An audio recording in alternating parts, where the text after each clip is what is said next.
Bonjour Jennifer. Bonjour. On va attendre 2 petites minutes que les personnes se connectent, le temps Parfait. voilà, qu'elles se mettent en ligne. Alors n'hésitez pas à nous dire si dans le petit chat, si vous nous entendez bien ou s'il y a des petits problèmes de connexion, ça peut arriver de temps en temps. Donc s'il y a des soucis au niveau de ça, n'hésitez pas à nous l'écrire. Bonjour Andrea, bonjour Philippine. Alors, bonjour à tous et bienvenue sur le nouveau webinaire Médoucine, la médecine douce en toute confiance.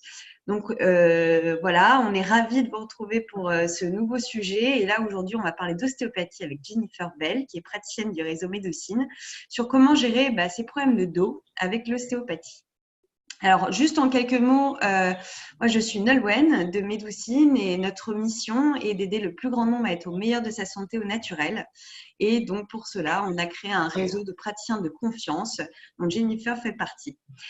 Si vous souhaitez en savoir plus sur Médoucine ou lire nos contenus sur les différentes pratiques de médecine douce et les différentes problématiques qu'on peut régler avec ces pratiques, n'hésitez pas à visiter notre blog qui est plein de contenus passionnants, donc medoucine.com/blog. Voilà. On va peut-être commencer. Je te laisse te présenter, Jennifer, en quelques mots et nous expliquer un peu ta pratique. Alors, donc, comme tu l'as dit, donc moi je m'appelle Jennifer, je suis ostéopathe donc depuis presque 6 ans maintenant. Je suis diplômée de l'Institut Dauphine d'ostéopathie. C'est une des écoles qui est sur Paris.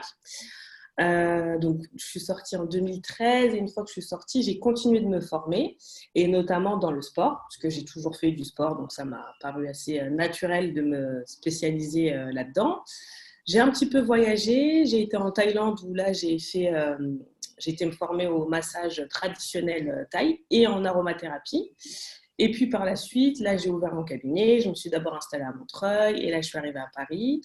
Et l'année dernière, j'ai refait une autre petite spécialité en anatomie, cette fois-ci à Paris-Descartes, pour vraiment connaître un peu plus, encore en profondeur le corps humain et être beaucoup plus spécifique dans ma pratique. Donc voilà, ça c'est un petit peu mon parcours et du coup ce qui fait qu'au cabinet, je reçois aussi bien des sportifs, on va dire de haut niveau, que des gens lambda. Je m'adresse vraiment à tout le monde et le but de ma pratique à moi, c'est d'être dans l'accompagnement. Donc, comme tu as dit, être au meilleur de sa santé avec l'ostéopathie, d'être vraiment d'une manière optimale tout le temps dans le bien-être, en étant bien. Voilà. Donc, comme je dis souvent en cabinet, le but, c'est pas d'être un ostéopathe qui va être un anti-inflammatoire sur 2-3 mois. C'est vraiment d'être tout le temps bien, d'améliorer sa santé. Voilà. Donc, comme je disais, là, je suis ostéopathe, je suis installée donc, dans Paris. J'enseigne l'anatomie et je travaille donc avec des sportifs, mais je reçois aussi tout le monde, aussi bien les femmes enceintes que les bébés, que les personnes âgées. Voilà, le but, c'est d'être disponible pour tout le monde, un plus grand nombre. Alors, passons au vif du sujet, du coup. Ouais. Comment soulager son mal de dos avec l'ostéopathie? Ouais. Alors déjà, je vais donner une petite définition de l'ostéopathie parce que je pense qu'en fait, on ne sait pas trop ce que c'est. Moi, c'est ce que je vois. Souvent, j'interviens sur des événements sportifs et il y en a plein encore qui ne connaissent pas ce que c'est réellement l'ostéopathie et à quoi ça sert. Donc, l'ostéopathie, vous allez taper sur Internet, vous allez trouver plein de trucs, mais en gros, ce qu'il faut retenir, c'est que c'est une thérapie manuelle. Donc, on travaille uniquement avec nos mains. Et le but, c'est de restaurer, on va dire, une mobilité. Ça veut dire que quand vous avez mal quelque part, c'est parce qu'il y a une zone dans votre corps qui fonctionne moins bien, qui bouge moins bien, pour parler un peu plus vulgairement. Voilà. Donc, il y a un truc qui bouge moins bien. Donc, le but de l'ostéopathie, c'est de réharmoniser tout ça, donc tout votre corps. Et l'élément fondamental dans l'ostéopathie, c'est ce qu'on appelle la globalité. Ça veut dire qu'un patient qui va se présenter en me disant « j'ai mal à l'épaule », moi, je ne vais pas m'intéresser qu'à son épaule, je vais m'intéresser donc à ce qui fonctionne avec son épaule. Donc, d'un point de vue anatomique, on va regarder le coude, on va regarder le poignet, on va regarder les cervicales. Et ensuite, on va essayer de comprendre comment le patient fonctionne et pourquoi cette douleur à l'épaule s'est manifestée. Ça, c'est vraiment le plus important. Donc, ça peut prendre 1, 2 ou 3 séances, mais en général, on vient pour un problème. Il va passer au bout de la première séance et ensuite, voilà, le cœur du problème va se manifester dans les séances suivantes. Donc, l'ostéopathie, c'est ça. C'est vraiment viser à restaurer une meilleure mobilité dans le système. Voilà. Et pour quelles raisons, petite question, pour quelles Ouais. raisons les personnes viennent te voir en général? C'est souvent pour les problèmes de dos ou ça peut être pour d'autres problématiques? Alors, ce qu'il y a, c'est que donc, justement, on pense que l'ostéopathie, ça peut traquer les os, donc ça, on vient que quand on a mal au dos. Alors, comme je l'ai expliqué juste avant, étant donné que le principe, c'est la globalité, en fait, le champ d'action en ostéopathie, il est très, très vaste. On peut venir pour tout, parce qu'on a mal au dos, parce qu'on a mal aux dents, parce qu'on a mal au ventre, peu importe, parce qu'on a mal à la tête. C'est important, je pense, de voir un ostéopathe qui va pouvoir nous aider. Surtout que donc, comme j'expliquais, dans mes études, les études, elles sont longues en ostéopathie. Donc, on apprend l'anatomie, mais surtout, on apprend à établir un diagnostic. Ça veut dire que quelqu'un qui va venir me voir en me disant j'ai mal à tel endroit, on va pouvoir déterminer l'origine de son problème et surtout si c'est quelque chose qu'on peut traiter en ostéo ou s'il faut le renvoyer chez un médecin, un gastro, un gynéco, enfin peu importe. En tout cas, le but, c'est que la prise en charge soit interdisciplinaire. Et souvent, souvent, tu travailles avec d'autres types de praticiens ou d'autres pratiques? Oui, alors beaucoup avec naturopathes, psychothérapeutes, médecins généralistes, kinés et puis médecins du sport. C'est un peu les personnes chez qui je renvoie de manière, on va dire, plus systématique. D'accord. Donc, comme j'ai dit, qu'est-ce que l'ostéopathie? Donc voilà, le but, c'est de vous redonner de la mobilité. Parce que quand on a mal, c'est parce qu'on est raide quelque part. Donc, quand est-ce qu'il faut consulter? Il faut consulter de manière régulière. Donc, je pense qu'il vaut mieux être dans la prévention que dans la guérison. En général, les gens qui viennent chez l'ostéo, ils ont déjà mal au dos depuis au moins 1 ou 2 ans pour les plus récalcitrants. Et du coup, ça fait un peu beaucoup de choses à travailler d'un coup. Alors que quand on vient de manière régulière, en général, je dis plutôt au changement de saison, parce que ça correspond à des cycles, donc tous les 3-4 mois, là, on se maintient en bonne santé vraiment toute l'année. Voilà. L'idéal, c'est ça. Donc, pour arriver donc dans le vif du sujet par rapport au mal de dos, le mal de dos aussi, c'est pareil, c'est un mot qui est vaste et en fait, il faut retenir plutôt 3 régions. Donc, on a mal au niveau du cou, ce qu'on appelle la région cervicale. Donc ça, en général, c'est quand on est beaucoup devant l'ordinateur. En plus, on va avoir tendance à serrer les dents, à taper un peu frénétiquement sur le clavier. Voilà, on est hyper tendu et ça, en général, c'est les cervicales qui vont faire mal. Ensuite, on a le milieu du dos, donc la région plutôt dorsale. Ça, c'est pareil, ça va aussi être un stress au niveau des épaules ou une mauvaise position. On va avoir tendance à être voûté dans le siège, donc ça va venir faire mal au milieu du dos. Ça, c'est ce qui va être plutôt mécanique, mais après, on verra qu'il y a d'autres choses aussi qui peuvent faire mal à cet endroit-là. Et on a la région lombaire, donc le bas du dos, qui là, c'est pareil, on n'est pas très bien installé dans son siège. On va avoir tendance à mettre beaucoup de pression sur donc, le bas du dos, ou ce que les gens appellent communément les reins, mais ce n'est pas du tout là que les reins sont placés. Hein. Mais en tout cas, voilà, c'est cette zone-là qui va avoir tendance à faire très mal. Donc en gros, on est un peu avachi comme ça au travail, et c'est tout le dos qui fait mal. Mais ce qu'il faut juste retenir, c'est que ces zones, elles ont aussi des origines différentes. Et du coup, le traitement va être différent parce qu'on a pas mal pour la même chose. Même si c'est la position du travail qui peut nous faire mal, en général, ça cache aussi d'autres choses un peu derrière. Donc ça, il faut être très attentif à ça. Parce qu'on peut avoir mal au niveau du cou et on peut avoir mal au niveau lombaire en même temps. D'accord? Donc, il faut savoir qui arrive en premier, qu'est-ce qui fait mal, qu'est-ce qui réveille une douleur ou quoi que ce soit. Donc, En tout cas, au travail, pour éviter déjà toutes ces douleurs-là, la chose euh, la plus importante à faire, c'est d'être correctement installé. Donc là, on va prendre vraiment un petit peu de temps pour expliquer comment s'installer en fait au travail.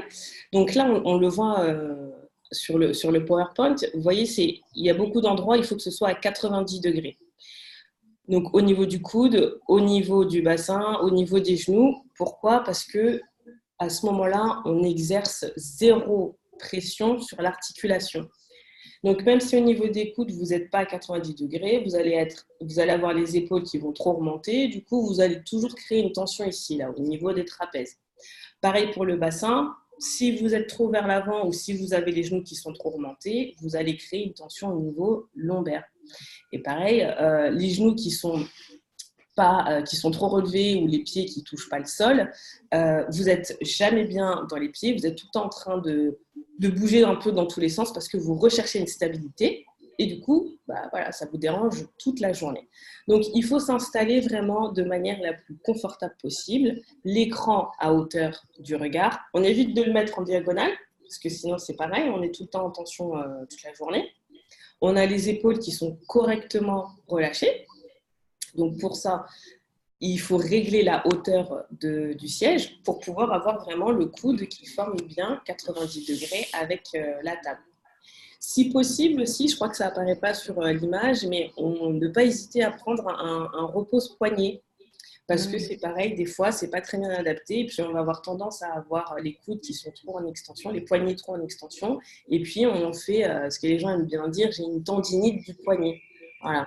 Ça, c'est parce que la position est mauvaise. Donc, un petit repose-poignet, voilà, on demande ça. Ça soulage énormément aussi toutes les tensions qu'on va développer après dans l'avant-bras. Et une fois qu'on est bien installé, donc on garde cette position, on essaye de relâcher la tension. Et le plus important aussi pour éviter que les tensions s'accumulent, c'est de prendre des pauses. Alors peut-être que les patrons ne vont pas être contents, je suis désolée, mais il faut réussir à prendre des pauses à peu près. Dans l'idéal, c'est toutes les 55 minutes. On s'arrête, on se lève, on va marcher un petit peu, on va prendre un verre d'eau, on s'arrête 5 petites minutes et on se réinstalle. Pourquoi? Parce que même si là, sur l'image, donc la position, elle est idéale, le problème, c'est que vous allez avoir du mal à tenir réellement toute cette position pendant au moins 1 heure. Et les mauvaises habitudes ou le fait de s'avachir risquent de revenir. Donc, pour éviter ça, on s'arrête et on se réinstalle. Voilà, ça c'est un petit truc qu'il faut réussir à faire sur toute la journée pour vraiment garder au mieux cette position qui est la plus adéquate pour le travail.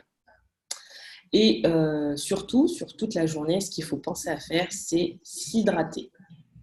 Pourquoi? Parce que la chose qu'il faut retenir aussi aujourd'hui, c'est que notre corps il est composé à presque 90% d'eau.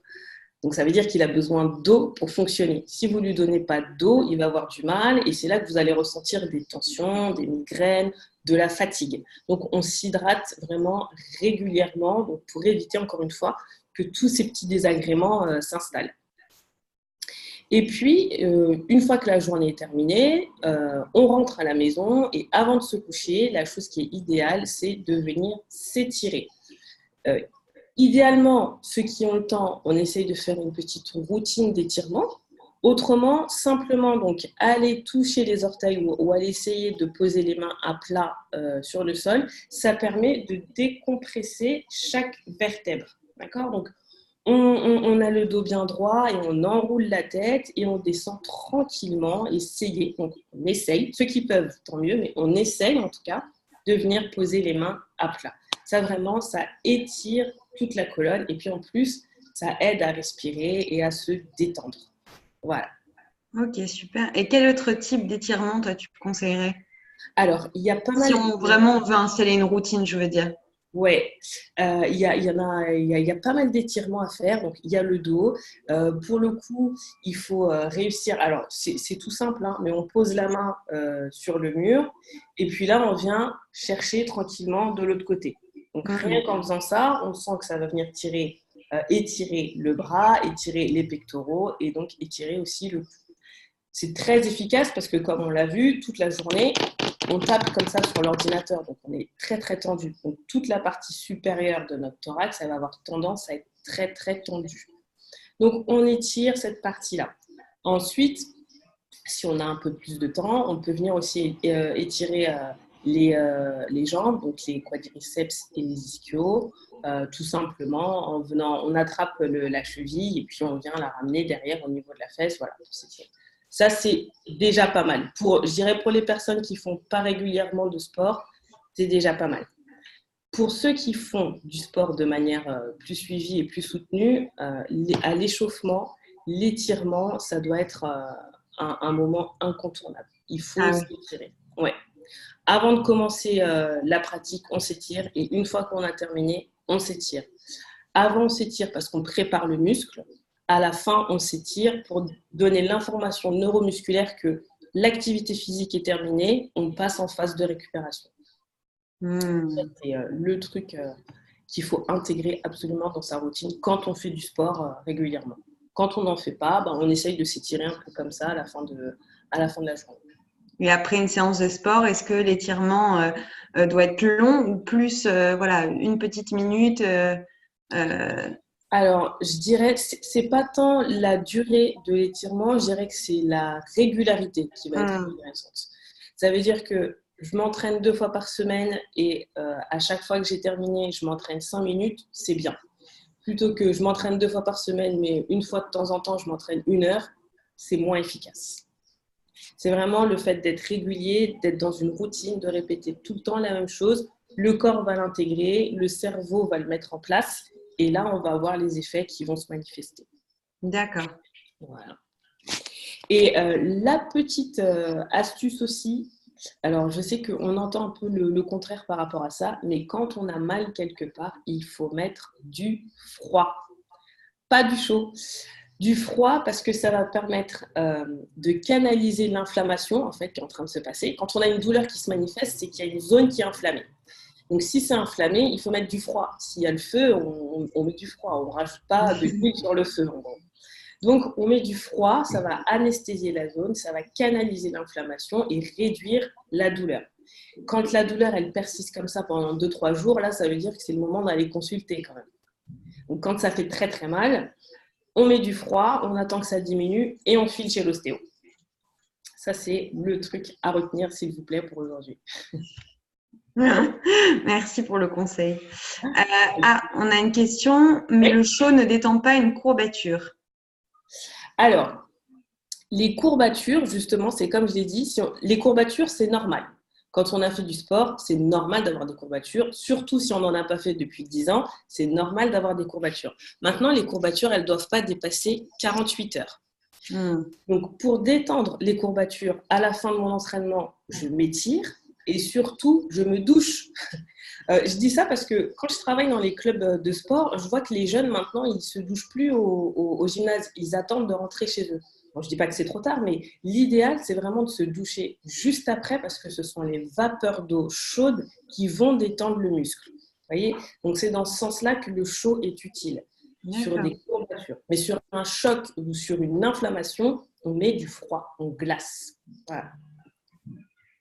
Je fais tout ce qu'il ne faut pas faire. Non, c'est des super conseils.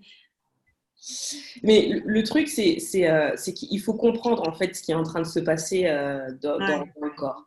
Je prends juste le cas quand on se fait une entorse, c'est l'étirement rapide d'un ligament.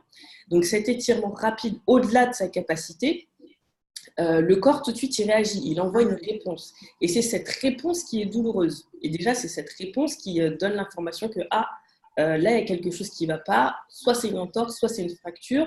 Donc, on ne peut plus bouger l'articulation, ça fait mal. D'accord ? Donc, du coup, si on met du chaud, on rajoute en fait du feu, quoi. On restimule l'articulation alors qu'elle essaye de se calmer.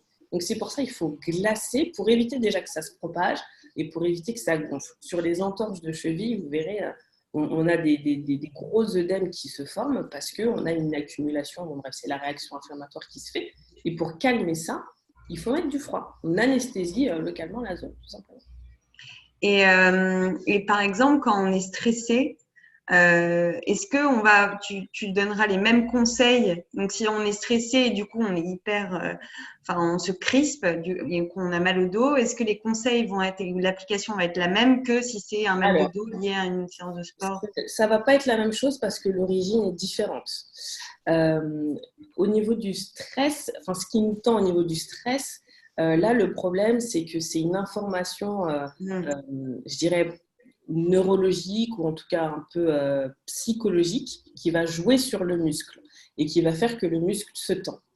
Du coup, vous-même, ça va être difficile de se détendre. C'est là que l'intervention d'un ostéopathe est intéressante parce que du coup, lui, il va travailler sur le système nerveux qui va permettre de se relâcher.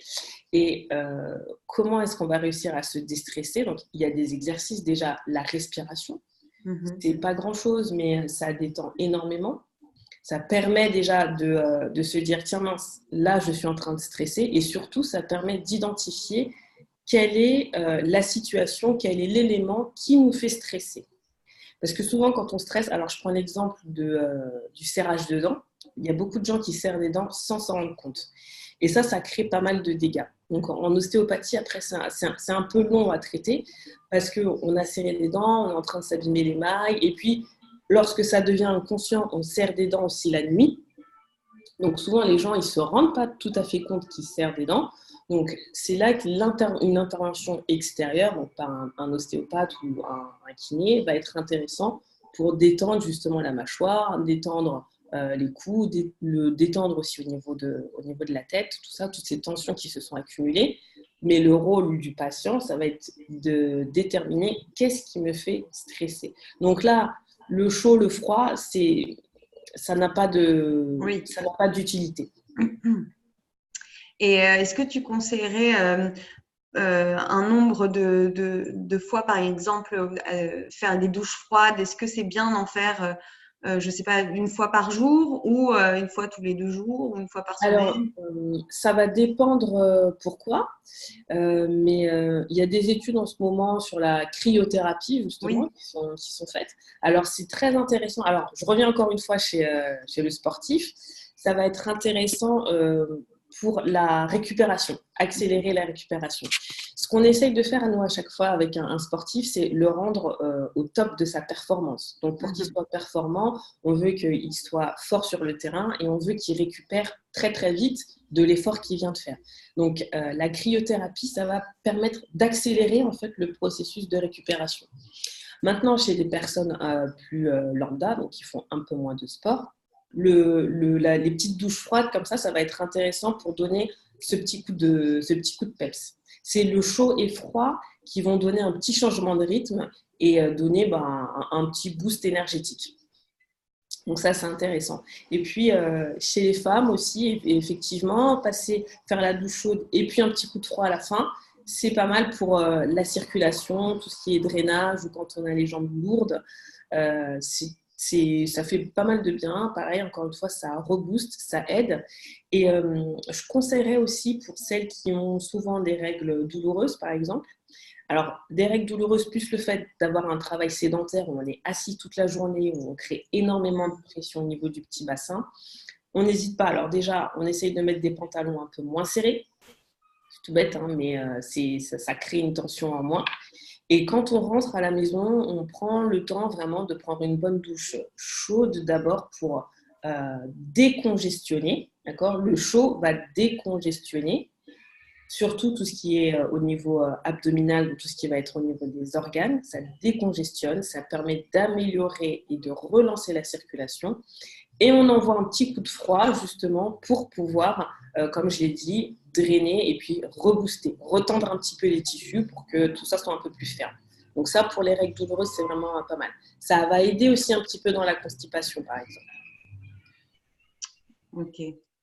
Et une petite question liée au sport, mais quel type de sport tu conseillerais pour des personnes qui ont qui ont des petits problèmes de dos, qui sont pas forcément, qui n'ont pas des douleurs, mais qui se sentent facilement crispées ou Alors, la première chose, c'est de choisir un sport qu'on aime. parce que même si je vais vous conseiller d'aller faire du vélo, si vous détestez le vélo, vous irez jamais Oui, c'est faire sûr. du vélo. Voilà. Et du coup, ça sert à rien. Donc, la première chose, c'est de choisir un sport qu'on aime. Ensuite, il y a des sports donc, qui sont un peu plus faciles. Moi, ce que je conseillerais quand on a beaucoup de douleurs, quand par exemple on a eu des hernies discales, donc que ce soit au niveau lombaire ou au niveau cervical, on est très très raide. Ce qui va être très très bien, c'est de travailler dans l'eau. Donc tout ce qui va être aquagym, natation, parce qu'on ne sent pas forcément le poids de son corps et du coup, on sent moins la douleur et on peut mieux faire les mouvements qu'on n'arrivait pas à faire. Donc là, on va non seulement faire du sport, donc on va être un peu plus tonique, mais ça va aussi avoir un travail de rééducation au niveau des articulations. Donc ça, c'est vraiment conseillé pour tout le monde. Après, selon les personnalités, quand on est un peu stressé et qu'on a besoin de se défouler, bah, moi, j'envoie les gens faire de la boxe, hein. Moi-même, j'en fais. Ouais. Donc, on y va. Trouver un bon club qui ne va pas forcément vous mettre tout de suite sur le ring, mais un club où vous allez au moins apprendre la technique, parce que la technique, ça va vous permettre de comprendre certains mouvements et puis comprendre comment votre corps il fonctionne et surtout comprendre comment bouger. Parce que souvent, je pense que c'est ça le problème, c'est que on n'est pas forcément très musclé et puis on fait subir un peu des trucs difficiles à notre corps.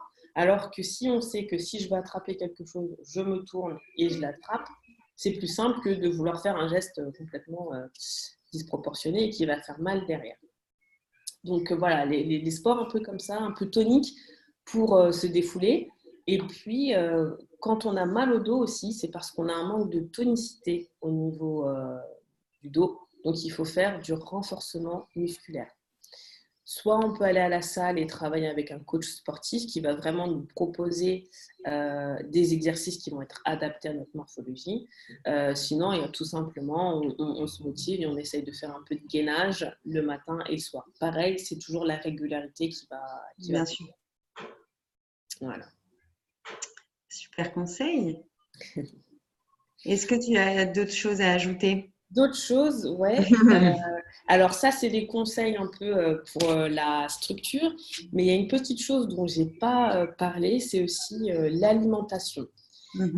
L'alimentation, c'est vraiment très important et ça, c'est souvent ça en général hein, qui fait mal au dos. Pourquoi? Parce que d'un point de vue anatomique, donc tout ce qu'on a dans notre ventre, l'estomac, le foie, l'intestin grêle, pour parler très schématiquement, hein, c'est dans un sac qui vient s'accrocher sur chacune de nos vertèbres. Donc, par exemple, quand on a une intoxication alimentaire ou qu'on est un peu constipé, ça va venir tirer sur la vertèbre correspondante et là, on a mal au dos. Donc, les gens, ils vont dire j'ai mal au dos, mais en fait, ils n'ont pas mal au dos, ils ont mal au ventre.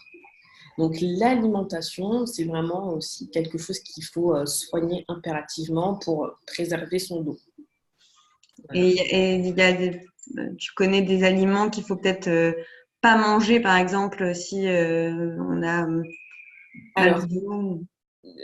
il n'y a pas de choses qu'on ne doit pas manger. Là, il faudrait simplement, je pense, rééquilibrer son alimentation pour qu'elle soit variée.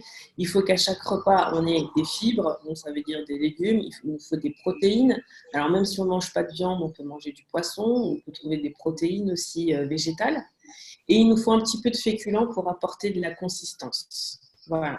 Et puis, Et on puis, essaye d'apporter un fruit aussi parce que ça va nous donner un peu de sucre et du coup un peu toujours de l'énergie pour tenir sur la journée et on évite à ce moment-là de grignoter des gâteaux, des chips, toutes ces choses-là qui au final inflamment un peu le système digestif. et j'imagine que la posture est importante aussi quand on mange. Voilà, le moment du repas, effectivement, idéalement, c'est d'avoir un moment calme, de prendre le temps de mastiquer, parce que la digestion, elle commence à partir du moment où on met un aliment dans la bouche. Donc, il faut prendre le temps de mastiquer pour pouvoir envoyer un aliment qui est déjà broyé au niveau de l'estomac pour que l'estomac puisse travailler aussi un peu plus facilement. Et la sensation de satiété, elle arrive à peu près au bout de 20 minutes. Ça veut dire que si vous mangez un gros plat en 10 minutes, bah, vous aurez encore faim. Et souvent, on mange trop. Donc, prendre le temps de manger, peut-être commencer par des petites portions et vraiment être au calme quand on mange. voilà, pour faciliter la digestion. Si la digestion est facile, il n'y aura pas d'inflammation. S'il n'y a pas d'inflammation, ça ne vient pas me tirer dans le dos. Si ça ne me tire pas dans le dos, j'ai pas mal au dos. En gros, c'est ça. Voilà. Alors, n'hésitez pas si vous avez des questions pour Jennifer à les poster alors, sur le chat. Donc là, on a une question. J'ai des douleurs au moment du coucher et le matin. Quel type de matelas pour dormir est mieux? Dur, mou, dormir sans coussin? Alors, les matelas, moi, je conseille déjà de les essayer. Il faut un bon matelas qui va être… moi, je conseille les matelas fermes et surtout, ceux que je déconseille, ce sont les matelas à mémoire de forme. Pourquoi? Parce que le matelas à mémoire de forme, déjà, il suffit que vous ayez quelques variations de poids où il suffit que vous soyez deux et que votre mari il fait presque votre poids. Enfin, voilà, ça va créer un déséquilibre. Donc, mémoire de forme, on essaye d'oublier. Ceux qui sont bien là depuis 2-3 ans sont les matelas en latex qui sont pas mal parce qu'ils sont aérés, ils sont hypoallergéniques et puis ils sont très fermes. Donc, on prend un matelas qui va être plutôt ferme et surtout, miser sur l'oreiller. Donc, encore une fois, il faut l'essayer. Il y a un magasin qui est très bien, qui est dans le 13e, ça s'appelle la Maison de l'Oreiller, où vous allez pouvoir trouver l'oreiller. En plus, il y a des oreillers en sarrasin, en plume d'oie, enfin, il y a vraiment pas mal de choses pour éviter tout ce qui va être trop hypoallergénique. Donc, là-bas, il y a pas mal de choses, on les teste. Parce que l'oreiller doit être adapté en fait à la courbure de nos cervicales. Je ne peux pas conseiller de prendre un oreiller qui va être trop gros si on a une courbure cervicale qui est très marquée. Enfin, ça dépend. Voilà, il faut essayer. Mais en tout cas, retenez bien, je déconseille le mémoire de forme et je conseille plutôt un matelas en latex plutôt ferme. Voilà. Et est-ce qu'il y a des positions quand on dort qu'il faudrait privilégier? Enfin, en tout cas, qu'on essaye? Non. Non, ça, je pense que, pareil, ce sont des idées reçues. Si on arrive à s'endormir dans une position, c'est qu'elle est bonne. Voilà. Après, chacun s'endort aussi comme il veut. C'est vrai qu'au fur et à mesure du temps aussi, on prend l'habitude parfois de dormir sur certains côtés. Donc ça, par contre, il faut faire attention. Mais c'est pour ça que c'est intéressant d'aller chez l'ostéo régulièrement pour enlever ces petites tensions. Ça, c'est des petites tensions un peu parasites quoi, qui viennent s'installer comme ça. Je dors toujours du côté gauche, j'enlève la tension et puis ça va. C'est la même chose. Alors, on a une question de Anne-Laure. Oui. Comment soulager un pincement discal? Alors, le pincement discal, ça aussi, c'est des choses qui sont assez fréquentes. Déjà d'une, c'est bien de faire une radio parce que le pincement discal, il faut qu'on voit à quel étage il est et puis aussi le degré du pincement. Quoi. Parce que des fois, c'est un pincement qui va être dû à cause de l'arthrose ou à cause d'une hernie. Donc, la prise en charge va être complètement différente. Mais de manière générale, le pincement discal, il faut décompresser les vertèbres. Le pincement, ça veut dire que j'ai deux vertèbres qui sont coincées et j'ai un nerf qui passe entre les deux qui vient faire mal. Donc, il faut décompresser. Maintenant, il faut voir, cette compression, elle est due à quoi? Est-ce qu'il y a du surpoids? Est-ce que c'est dû à un tassement? Ou pareil, est-ce que ça va être dû à une raison alimentaire qui inflamme toute cette zone et du coup, on vient se compresser? Donc, ça va dépendre. Mais l'idéal, c'est, enfin, ce qu'il faut retenir, c'est je dois décompresser vraiment la zone. En général, ça arrive au niveau lombaire, hein, les pincements. Donc, il faut réussir à décompresser cette zone-là. Après, on est tous différents, donc il faut venir chez l'ostéo pour ça, pour regarder vraiment ce qu'il en est. Est-ce qu'il y a d'autres questions?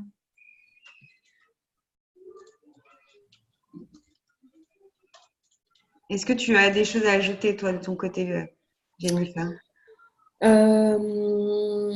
Je pense que j'ai dit l'essentiel. Donc, retenez, moi je conseille, donc comme on a dit au travail, on essaye de s'installer correctement, on prend des pauses, on s'hydrate et on s'étire quand on rentre à la maison. Et ce qu'il faut intégrer aussi dans sa routine, moi je dirais que c'est vraiment d'avoir une hygiène de vie, bon, on va dire presque irréprochable, mais surtout faire du sport. Voilà.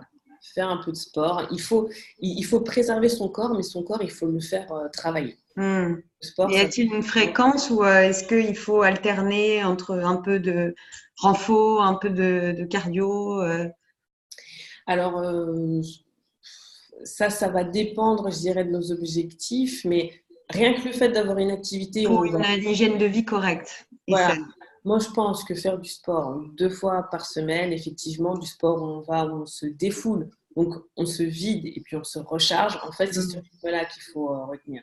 Je vais au sport pour me vider, pour mieux me recharger. Je me vide et je me recharge. 2 fois par semaine, c'est bien. Et on choisit un sport qu'on aime pratiquer. Parce que des fois, le sport, c'est dur quand même. Bien Ça sûr. fait…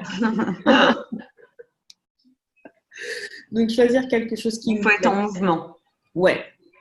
La sédentarité, c'est pas bon parce que ça crée des pressions, ça crée de l'enraidissement articulaire. Donc, on commence à avoir de l'arthrose. Et dès qu'on a de l'arthrose, l'idée reçue, c'est j'ai de l'arthrose, je bouge pas. Alors que non, j'ai de l'arthrose. En fait, voilà, il faut bouger, il faut faire fonctionner l'articulation. Ne serait-ce que marcher. Ouais. Dire marcher 20 minutes tous les jours. Alors là, c'est déjà pas mal. Et pareil, marcher, il faut marcher aussi avec des bonnes chaussures. Ça paraît bête, mais il y a des chaussures qui vont pas forcément être adaptées à certains types de pieds. Si j'ai un pied plat, si j'ai un pied creux. Si je marche toute la journée, par exemple, avec des chaussures de ville qui vont venir comprimer le talon, ça va venir créer des fortes douleurs au niveau du dos, voire même au niveau du crâne. Donc, on marche, c'est bien, mais on marche aussi avec des bonnes baskets qui sont bien aérées, qui proposent un amorti qui est agréable. Les Nike, elles sont très bien. Merci pour le conseil. Bon, bah super. On a une dernière question. Alors, quelle est la différence entre un kiné et un ostéo? Alors ça, j'en avais parlé une fois.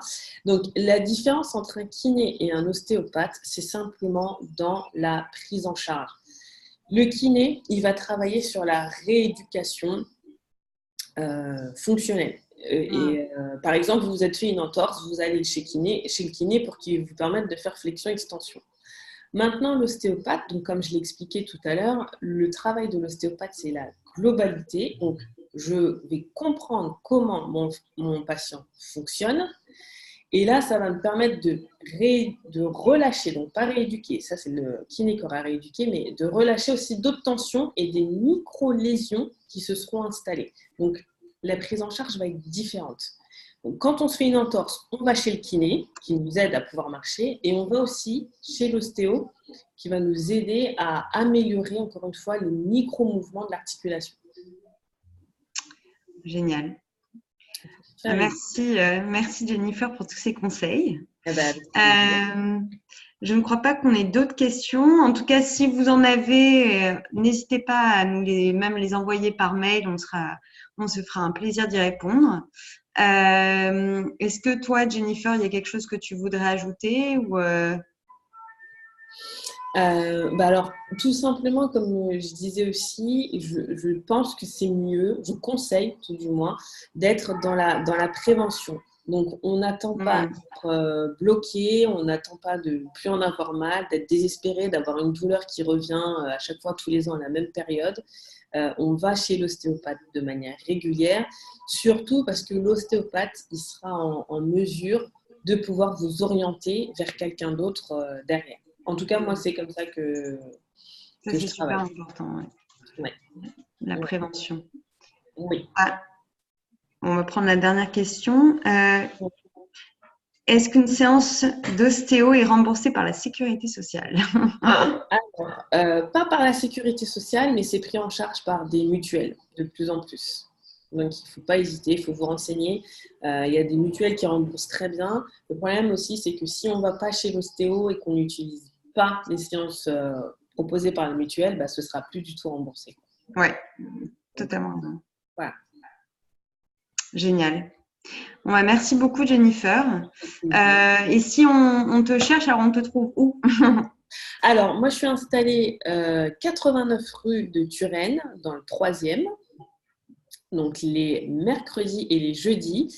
Et maintenant, le mardi, au 72 rue Verbois, dans le 3e aussi. Donc, c'est pas très loin. Et puis, si vous souhaitez avoir des informations justement sur les heures de consultation, sur tu as ton profil Médocine où tu expliques parfaitement les bénéfices de ta pratique, comment tu pratiques. Vous pourrez voir aussi des avis et les témoignages de clients. Donc, n'hésitez pas à aller voir sa fiche sur medoucine.com. Écoute, merci encore Jennifer pour tous tes conseils et j'étais ravie de faire ce webinaire avec toi. Merci à tous d'avoir été présents aussi et puis on se retrouve pour le prochain. Avec plaisir, à très bientôt. Merci Jennifer, à bientôt et au revoir à tous. Au revoir.